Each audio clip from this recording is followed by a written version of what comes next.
Cumprimento a todos com a paz do Senhor Jesus. Mais uma vez a todos vocês que estão chegando aqui no canal Thiago Lima EBD. Já quero agradecer a você que tem se inscrito, deixado seu like no vídeo. Muito obrigado. Deus abençoe. E para você que está chegando aqui agora e ainda não me conhece, conheceu a partir de agora, convido também a se inscrever no canal, deixar o like. Com certeza isso ajuda bastante. E também ativar o sininho das notificações.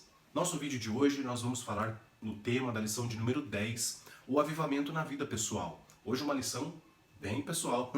Então, nós vamos traçar aqui alguns objetivos importantes, que é compreender as características de um genuíno avivamento na vida do salmista, conscientizar sobre a necessidade da prática constante das disciplinas espirituais cristãs para uma vida avivada e entender que a vida cristã avivada é manifesta em bons frutos na vida pessoal do crente. Nosso texto para essa lição está em Salmos 63, do 1 ao 8, do verso 1 ao verso 8. E algo importante é o desejo do Senhor que sejamos fervorosos e tenhamos intimidade diária com Ele. Com relação já à nossa leitura, eu gostaria de ler aqui um resumo, uma anotação muito interessante que eu encontrei na Bíblia Aplicação Pessoal, que diz o seguinte: quando se escondeu de seus inimigos no deserto de Judá, Davi estava profundamente só. Ele sentiu falta de um amigo em que pudesse confiar para conversar e aliviar sua solidão. Não é de admirar que tenha clamado: ó Deus, a minha alma tem sede de ti. Em uma terra seca e cansada, onde não há água. Se você está só ou sedento de algo, lembre-se da oração de Davi. Somente Deus pode satisfazer os nossos desejos mais profundos, tá certo? Então, assim, a nossa leitura, ela vem trazendo um sentimento profundo do salmista e aqui, nos objetivos, nós já vimos que é compreender as características de um genuíno avivamento na vida do salmista. Com certeza, o salmista, ele é avivado, A respeito ainda dos salmos, eu tenho algo anotado aqui que eu gostaria de compartilhar, Para falar rapidamente dos salmos, nós entendemos que nós temos 5 livros nos salmos, Em todo o contexto de salmos, do livro de salmos, nós temos 5 livros, que é do versículo do Salmo 1 ao 41, o livro 2 do 42 ao 72, do livro 3 do 73 ao 89, do livro 4 do 90 ao 106 e do livro 5 do 107 ao 150. Mas também algo interessante que a gente tem para observar, trazer a observação a respeito dos salmos aqui, é que existe 6 diferentes tipos de salmos, que são classificados, O primeiro grupo são os salmos didáticos. Eu não vou entrar na especificação de cada um deles, mas só para a gente compreender isso, acredito que é uma informação legal. Salmos didáticos, salmos de gratidão e louvor, históricos. Nós temos também o imprecatórios, nós temos os salmos da lei e salmos messiânicos, tá certo? Então, para somar um pouco aqui a aula, fica essa informação a respeito do livro de salmos, dos salmos, no geral, tá certo? Bom, então a palavra avivamento, pode ser banalizada pelo seu excesso ou uso de maneira errônea. Muito bem, contudo, assim como tantas outras virtudes de Deus, de nada adianta conhecer ou falar a respeito sem evidenciá-la, sem ver seus efeitos repercutindo em bom testemunho. Se você anseia por mais do Senhor e deseja ter uma vida marcada pelo legítimo avivamento, Ele te diz: buscar-me-eis e me achareis quando me buscardes de todo o vosso coração. Jeremias 29:13. Então, nessa lição, falaremos a respeito da nossa vida, nos aspectos do casamento, da vida familiar, na escola, faculdade, do trabalho, dos negócios, enfim, em toda a nossa área de atividade, e principalmente nós como proclamadores do reino, tendo em vista que o avivamento existe um final, Para o quê? Para que ser avivado? Para que estar avivado? É claro que é para a proclamação da palavra do Senhor, mas hoje nós vamos estudar um pouco assim algumas particularidades bem interessantes aqui na lição que ela traz para nós falarmos. Então nós vamos falar aqui do avivamento na vida do salmista, que é o capítulo 1, onde vem falando a respeito do quê? De momentos de lutas, dificuldades e dor, onde todos nós né, estamos em uma hora e outra passando por esses momentos de dificuldade, de tristeza, de dor. E Jesus também disse, né, a respeito disso. Ele tem aqui uma dica, né, João 16:36 diz: tenho-vos dito isso, para que em mim tenhas paz. No mundo tereis aflições, mas tende bom ânimo, eu venci o mundo. Como cristãos, né, devemos esperar contínua tensão em um mundo incrédulo que está fora de sintonia com Cristo, certo? Então, com suas boas novas e com o seu povo. Ao mesmo tempo, podemos esperar que nosso relacionamento com Cristo produza paz e conforto, porque estamos sintonizados com Ele. Ou seja, independente das lutas e das dificuldades, aqueles que estão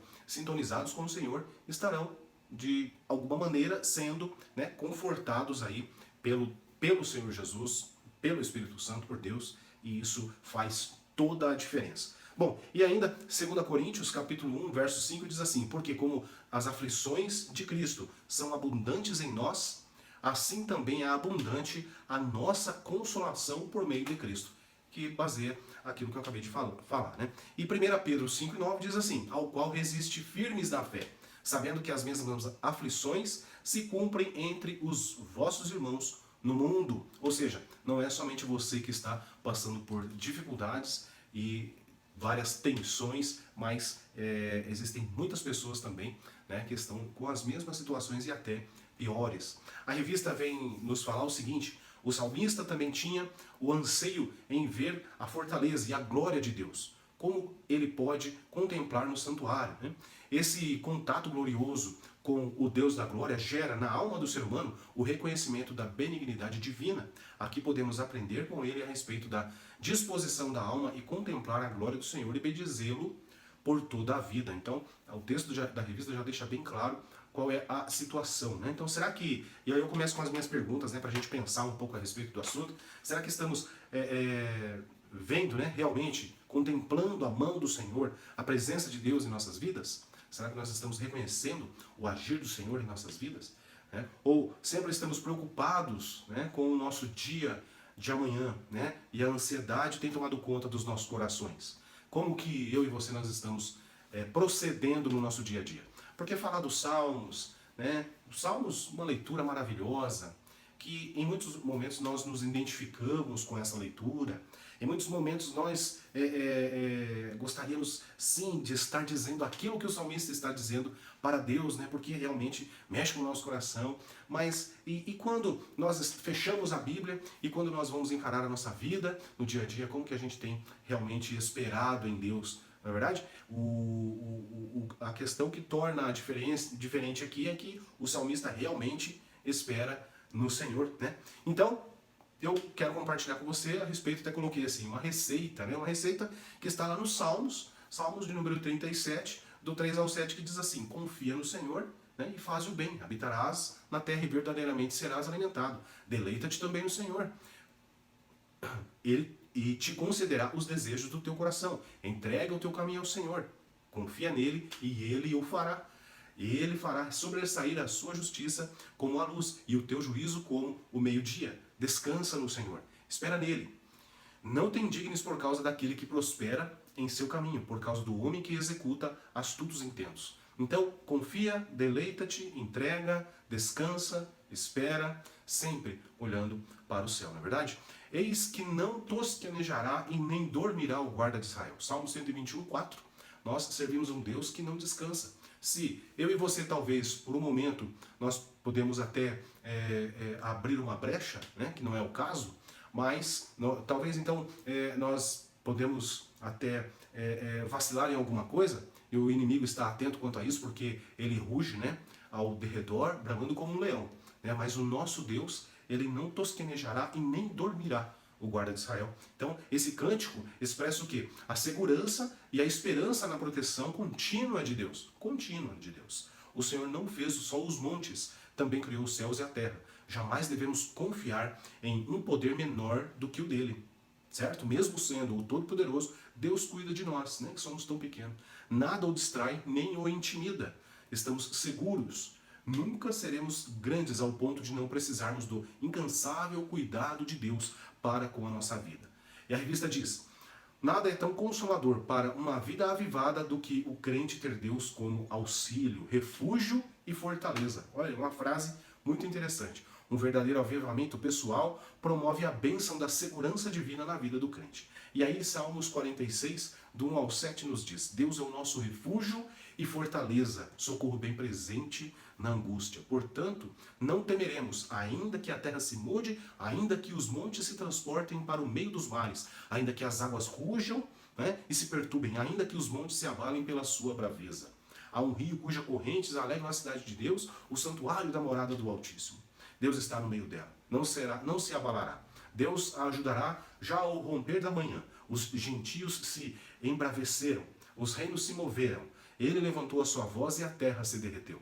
O Senhor dos exércitos está conosco. O Deus de Jacó é o nosso refúgio. Salmos 46, do 1 ao 7. Então, nós, terminando o capítulo 1, falando do avivamento na vida do salmista, ela está muito ligada na questão da convicção e confiança no Deus qual serve e do qual ele espera para a sua vida. Que nós possamos, né, estarmos avivados a esse ponto de ter essa percepção de vida. É por isso que hoje nós vamos falar a respeito da vida pessoal, o avivamento na vida pessoal. E aí o capítulo 2 diz o seguinte: o avivamento espiritual do crente. Né? Qual é o modelo, olha só, qual é o modelo espiritual para o crente? Qual é a prioridade do crente? Né? Qual é a coisa mais importante para o crente? O que temos de tão importante que não podemos repor em nossa vida? E é uma reflexão que eu faço a respeito do que a revista vem nos apresentar, que é, na verdade, o tempo. Né? O tempo, nós não conseguimos repor esse tempo. Então, para o avivamento espiritual, do crente, é necessário que haja um investimento e o aproveitamento bruto de tempo no seu dia a dia. Tá certo? Então, que o dia do crente ele seja ali realmente observar a questão do tempo e aproveitar ao máximo, né, desse tempo no seu dia a dia. E aí o texto vem dizendo o seguinte, que a leitura e meditação na palavra, né, eu até coloquei aqui entre parênteses, né, o nosso devocional, oração, é isso que a revista traz, e eu também coloquei aqui a questão do jejum. Há um tempo para fazer, há uma disposição, né, ou seja, temos que fazer também, estar atentos a isso. Por quê? Porque são coisas que o crente avivado busca e está sempre pronto para fazer, tá certo? E ele não vê dificuldade ao ponto de não fazer, ele faz com gratidão, ele faz realmente, é claro que talvez em um momento específico ao jejum, né? Ah, não gostaria, mas eu vou fazer porque isso agrada a Deus, então ele faz com alegria no coração, entendendo que boa é a oportunidade que é dada a ele. Bom, são pontos, né, dos quais não podemos nos afastar. Isso de fato precisa ser parte da nossa vida. A oração, a leitura devocional, né? E na oração, esse exercício diário de oração é um instrumento maravilhoso para o crente desenvolver uma vida espiritualmente avivada. Na Bíblia, muitos homens e mulheres de Deus venceram batalhas, né? Porque tinham a prática prática diária da oração, tá certo? Então, muita coisa foi conquistada através da oração. É claro que Deus que deu, Deus que abriu as portas, Deus que fez o milagre, né? Mas depois que alguém realmente orou ao Senhor e Deus honra aquela oração. Não é isso? Na leitura devocional, né, a Bíblia deve ser lida e estudada levando-se em conta os seguintes aspectos. Né? Então, quais os aspectos que devem ser levados em conta no momento do devocional? Ela nos permite, né, meditar nas coisas de Deus, ela previne o nosso coração de pecar, não é isso? O estudo, esse devocional que nós fazemos, que nós nos dedicamos a estar pensando, meditando na palavra do Senhor, é o que ela nos leva, o que ela gera, né? Ela previne o nosso coração de pecar, ela nos consola, tá certo? Ela dirige a vida e ordena a vida pessoal. E aí cada uma desses apontamentos existe o versículo, e nós podemos estar acompanhando, está aí na sua revista. Muito bem, bom, o capítulo 2, ele fala, resumidamente, né, fala a respeito disso. E o que nós seríamos se não orássemos, né? O que seria de nós se nós não lêssemos a Bíblia, não meditássemos. Então, é importantíssimo essa prática. Se bem que o crente avivado, né, ele não precisa ser chamado a atenção para isso, ele já tem feito isso. Na verdade, o crente avivado, ele ensina isso para as outras pessoas no seu dia a dia, na sua vida pessoal. E depois o capítulo 3, a vida pessoal e familiar do crente avivado. E aí nós vamos falar aqui de 3 aspectos. A vida pessoal, aquela particular, né? A vida do cônjuge, né? Com a sua esposa ou com o seu esposo, e a vida com os filhos. Então, qual o conselho em indicação para tal, né? Qual o conselho em indicação para tal? O que precisamos fazer o que precisamos fazer, né, para viver uma vida avivada? A gente já falou muita coisa aqui, né? A leitura, a oração, o devocional, o jejum, essa consagração, né, da nossa vida ao Senhor, né? Para a vida pessoal de um avivado, vai além de conhecimento, mas precisa entrar de fato, né, nos moldes de uma aplicação e disciplina. Eu sempre falo o seguinte, que não adianta nada a gente sabe ler, entende o texto, sabe fazer uma interpretação do texto, conhece a palavra de Deus, sabe o porquê disso, o porquê daquilo, mas ele não aplica a ele mesmo, ele não se molda a isso, né? Então é justamente isso. E aí a gente fala, tá ok, então vamos nos moldar a isso, vamos lá. E o que faz isso, né? O que faz isso na nossa vida? Nós somos moldados a tudo que nós lemos de que forma? Com amor ou com dor? Né? Porque o que nos leva a fazer aquilo que está na Bíblia é o Espírito Santo.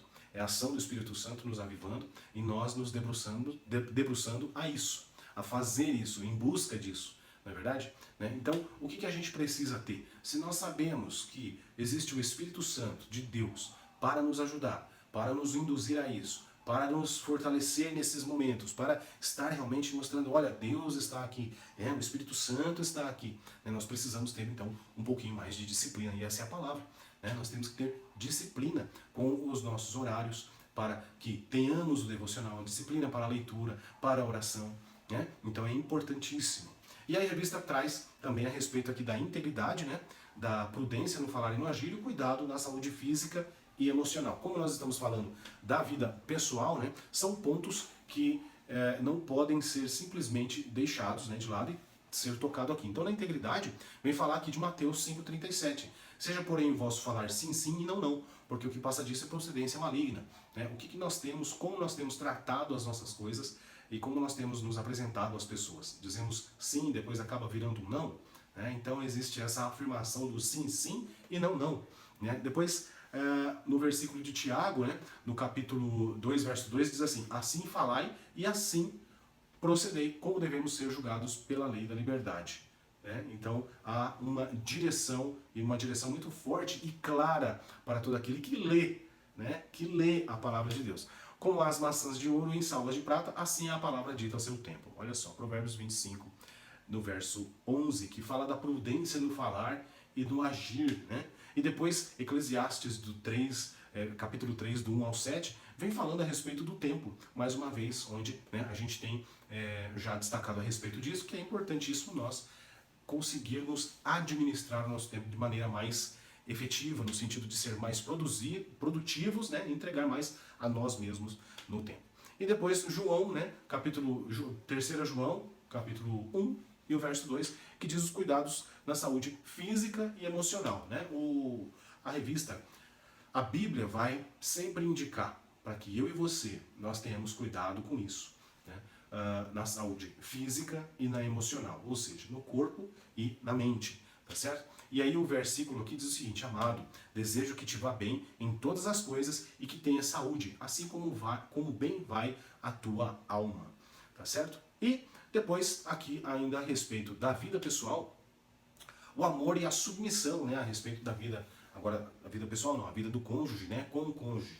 O Efésios capítulo 5, do 22, né, ao 27, eu coloquei, na verdade, do 22 ao 29 a sugestão, né, que fala claramente das mulheres, que vós mulheres sujeitai-vos, né, a vossos maridos como ao Senhor, porque o marido é o cabeça. E depois, no verso um pouquinho mais abaixo, diz: vós maridos, né, amai vossas mulheres, como também Cristo amou a sua igreja, e a si mesmo se entregou por ela. Então, é muito complicado falar a respeito de sujeição quando não há compreensão do que é isso. Né? Sujeição não é escravidão e nem nada semelhante, e sim uma questão onde Deus, né, o Senhor, coloca algo como uma regra para que nós tenhamos cuidado na nossa vida. Né? A esposa não é feita para ser tratada como capacho, escravo, não é feita para ficar atrás da gente, mas sim sempre ao lado, né? A idônea, mulher idônea, né? Para ficar do nosso lado, a nossa auxiliar, ajudadora, tá certo? E a revista vem falando o seguinte, que nós temos que ter o quê? O amor e a submissão.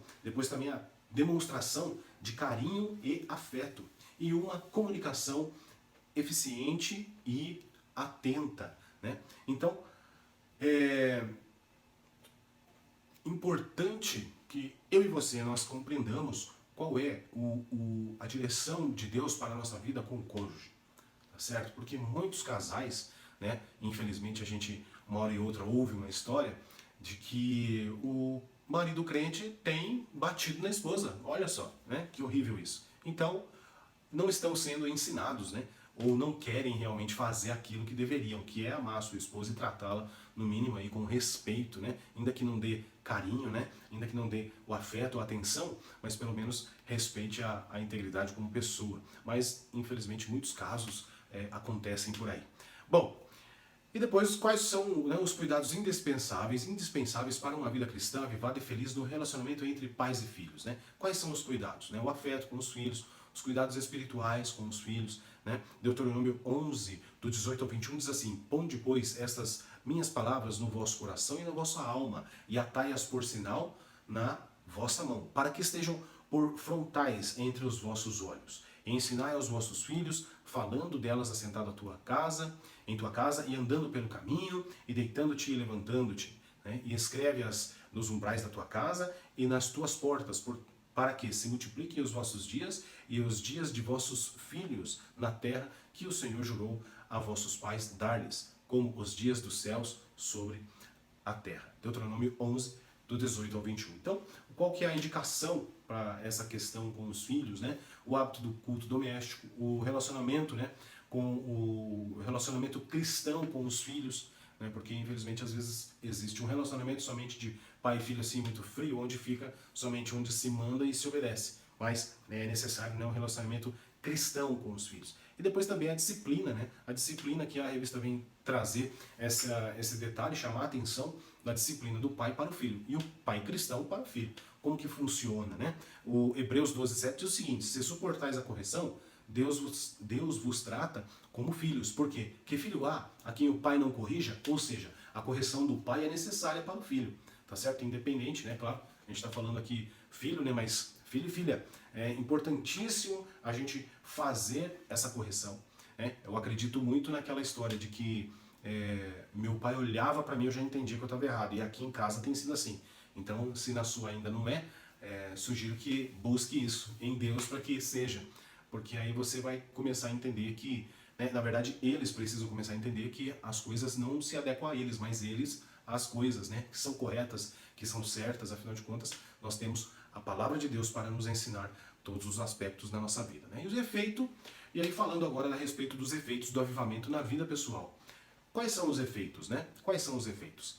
É alegre. Então, os efeitos na vida pessoal, como que começa esse texto? Só para a gente compreender melhor aqui, deixar um pouquinho melhor, mais explicado. Então, o capítulo 3, né, a vida pessoal e familiar do crente. Então, vem falando aqui. Os efeitos, que é o último ponto, né, o ponto 4, o subcapítulo aqui, os efeitos do avivamento na vida pessoal. Né? E quais são os efeitos? Quais são os efeitos do avivamento na vida pessoal? Então, mostra que os efeitos são: a pessoa que é avivada, ela é alegre, ela é forte, ela não teme a morte e o crente avivado é santo. Né? São esses 4 pontos que falam que são os efeitos da vida do crente avivado. Então, ele é alegre. Mesmo que as situações estejam contra, ele é alegre no Senhor, pois o seu olhar está em Deus, está no Senhor, não é verdade? Olha só, Salmo 68:3 diz assim: mas alegrem-se os justos e se regozijem na presença de Deus e folguem de alegria. Na presença de Deus, independente da situação. Depois o outro efeito é que ele é forte. Deus é quem nos fortalece. Nós falamos da questão da fortaleza lá no começo da leitura do nosso texto bíblico. Mas se você não está afirmado no Senhor, sua força não existirá. Né? 2 Timóteo 1:7, o que diz? Porque Deus não nos deu espírito de temor, mas de fortaleza e de amor e de moderação. Então, eu penso que esse verso de 2 Timóteo, capítulo 1, ele não foi direcionado somente a uma pessoa, ou somente a um tempo, ou período de tempo, e sim para todos nós, para a igreja de Jesus. Então, tomemos posse desse verso para a nossa vida, né? Que Deus não nos deu espírito de temor, mas de fortaleza e de amor e de moderação. Busquemos isso no Senhor. Por quê? Porque são os efeitos. Isso recorre aos efeitos que tem na nossa vida. Não teme a morte. Conhece bem a proposta de Deus para a salvação do homem. E tem confiança na sua palavra. Daniel 3,12 diz assim: há uns homens judeus, os quais constituíste sobre os negócios da província da Babilônia, Sadraque, Mesaque e Abednego. Esses homens, ó rei, não fizeram caso de ti. A teus deuses não servem, nem adoram a estátua de ouro que levantaste. Ou seja, esses 3 jovens, né, eles não estavam aí fazendo ali a adoração que foi por dito do rei, para que todos, quando ouvissem a trombeta tocar, eles se prostrassem, né? Mas eles rejeitaram fazer isso, tá certo? Então, conhecem bem a proposta de Deus, eles não temem a morte. Esses meninos não temeram a morte. Né? Não importa o que o rei poderia mandar fazer com eles. Poderia mandar matar rapidamente, facilmente, sem questionar com ninguém. Mas o final da história foi muito melhor do que isso. Por quê? Porque eles têm a confiança na palavra de Deus. Tá certo? Entendem, eles compreendem que servem um Deus que não é morto, um Deus que é vivo, um Deus que ouve, um Deus que vê, né? Um Deus que estende a sua mão e abençoa, e livra, abre portas. Não é assim? E o crente avivado é santo. Não tem como, né? Como é que seria avivado se não fosse santo, né? Porque entende que o avivamento vem somente sobre aqueles que perseveram na fidelidade a Deus. E 1 Pedro, capítulo 1, verso 15 e 16 diz assim: mas como é santo aquele que vos chamou, sede vós também santos em toda maneira de viver. Portanto está escrito: sede santos porque eu sou santo. Então é impossível de que o crente avivado não seja santo. Se alguém conhece um crente que é avivado e não é santo, deixa aqui no comentário. Interessante essa, né? Mas olha, e até Hebreus 12, 14, também tão conhecido, né? Seguir a paz com todos e a santificação, sem a qual ninguém verá o Senhor, né? E alguém um dia perguntou, seguir a paz com todos, mas com todos quem? Qual é a dúvida dessa pessoa? Será que é com todos os irmãos ou com todo mundo? Sim, é com todos. A Bíblia não sugere que seja somente com a igreja, né? O convívio, não sugere que seja só com a família, não sugere que seja só com os colegas de trabalho, mas com todos, independente do lugar que você esteja, né? Seguir a paz com todos. Mesmo que as pessoas queiram uma guerra com você, você segue, né? Com todos o quê? A paz, tá certo? E a santificação, sem a qual ninguém verá o Senhor. Não tenha dúvidas disso, tá certo? Não tem como você ser um crente avivado, você buscar a santificação, você ter como objetivo ver a Deus, ver ao Senhor, morar com o Senhor, estar com o Senhor nos ares, encontrar com o Senhor nos ares, mas aí você vive em guerra com as pessoas. É meio fora de contexto realmente uma situação dessa.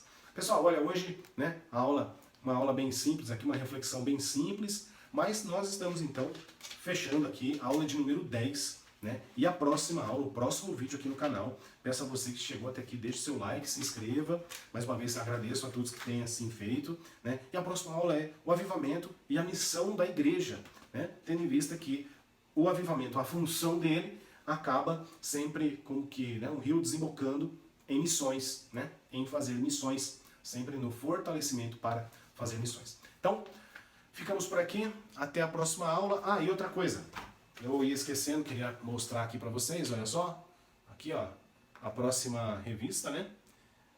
Os relacionamentos em família. Vamos falar bastante a respeito de relacionamento em família no próximo trimestre.